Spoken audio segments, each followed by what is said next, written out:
बिस्मिल्लाहिर्रहमानिर्रहीम। अस्सलाम वालेकुम। Welcome to she's cooking corner. तो क्या हाल है आप सबके, कैसे हैं आप सब? आई होप कि आप अपने अपने घरों में सेफ़ और हेल्दी होंगे। ये है आपका अपना यूट्यूब चैनल। इसको लाइक करें, शेयर करें दोस्तों में, रिश्तेदारों में, और इसको सब्सक्राइब भी कर लें।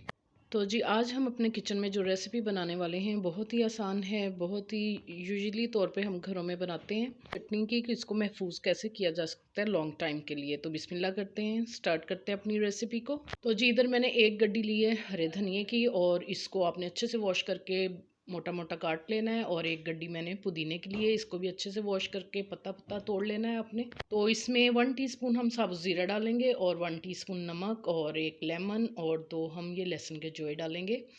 और इसमें आपने 8 हरी मिर्चें डालनी इस तरह से, और हस्ब ज़रूरत इसमें थोड़ा सा पानी डालेंगे और अच्छे से इसको ब्लेंड करेंगे।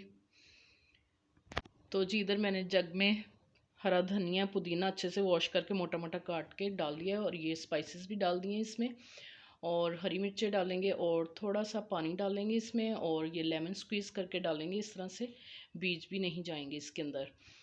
आप छलनी से छान लें इसको, और अच्छे से ये ब्लेंड मैंने कर लिया। आप देख सकते हैं बहुत कम पानी डाल के मशीन को रोक रोक के मैंने इस तरह से इसकी पेस्ट रेडी कर ली है।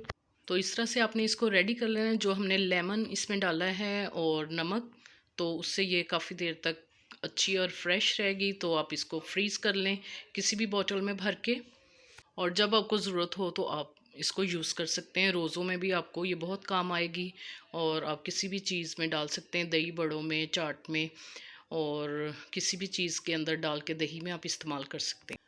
तो अगर मेरी वीडियोस आपको अच्छी लगती हैं तो लाल सब्सक्राइब के बटन को प्रेस कीजिएगा, साथ में बेल आइकन ऑल पे प्रेस कीजिएगा, ताकि मेरी हर नई आने वाली वीडियो का नोटिफिकेशन सबसे पहले आपको मिल सके, और ये बिल्कुल फ्री है। Thank you for watching. Next video तक के लिए अल्लाह हाफिज़।